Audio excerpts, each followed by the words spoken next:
All right, flexonline.com. We're here with the one and only Mr. Kai Greene. AKA Mr. Getting It Done with the one and only Cutler. Let's knock the chest out in the East Coast Mecca. Yeah! So a couple warm-up sets. Let's add another plate. So 15 reps on the warm-ups. I'm gonna shoot for about 12 reps on these, on the heavier sets. So as we get heavier, you know, you really concentrate on the contraction. That's the thing, one thing about the pros is you can see the concentration on the chest. It's not just pushing the weights. You're gonna see him pause a lot in between each rep and really get the chest to really take over the weight. It's a lot of mind to muscle connection. He's got an arch in his back, really contracting that chest. I mean, he's just playing with this weight right now. So all about this with the Smith machine, of course with the bench press, it's about getting the bar in a comfortable spot where your body is going to push with the chest the most. And everyone's going to have a different variation of where their body sits under this bar.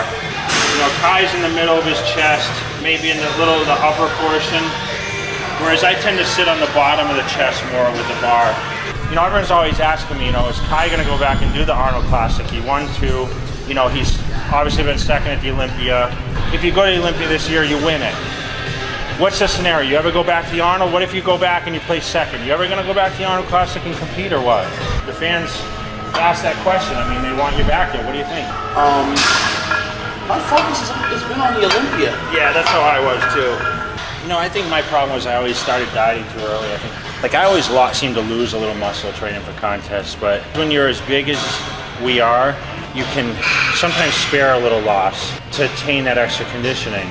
But I just hated the fact that everyone always said to me, like, you were best in this year, just come like that again. It's just, it's not that easy sometimes, man, you know? You're also a different body. You're like 70 pounds, 60 pounds bigger. Yeah. All right, so we're trying to take advantage of incline fly machine, which I don't even think exists anymore.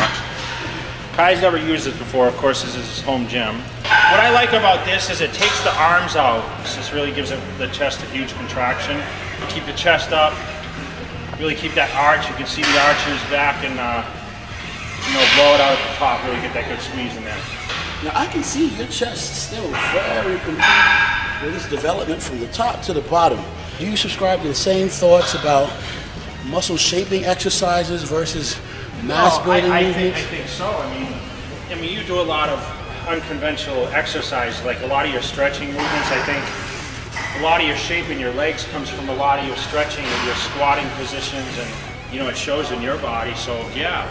I remember being a teenager sitting in the audience at the Teen Masters in '94, and I remember seeing the biggest teenager I'd ever seen in my life. Dude was on stage at like 240 pounds. His name was Cutler.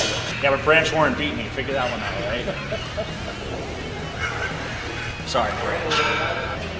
On the teen level, sometimes you can see so many people with amazing potential, and then you see them some years later, and not everybody capitalizes on that potential. I always tell everyone my success isn't from just being good at something and always winning or whatever. It's come from the failures of my life that have taught me a lot. My advices are off my failures, not off the success that I've had, honestly. After all the Sandow wins, the Arnold Classic victories, to be on this side of it now, the businessman, what's it like now to be in a gym and train? A lot less pressure. A lot less pressure, man. I still love to lift weights, but I do miss that crazy challenge. But I have other challenges now that keep my mind occupied. How do you deal with the loneliness when you were aspiring to be on top? You're finding that the hard way. I didn't mind it so much, you know. When you're trying to achieve something, you got to be alone. You got to be selfish sometimes. But remember, you got to live your life too. And that's the thing, is finding the balance. I love overhead tricep extensions. I like them on the cable though. This angle is kind of difficult on my elbow joint. Yeah. The thing is, don't go too heavy. I mean, a lot of people say, oh, my joints, my elbow joint. Listen, don't do exercise that hurt, right? I mean, if something hurts, that usually means your body's resisting it. Don't do it. So I think that's going to do it for me, man. I had a long day. I'm tired, and that's kind of how my workout's. Wow.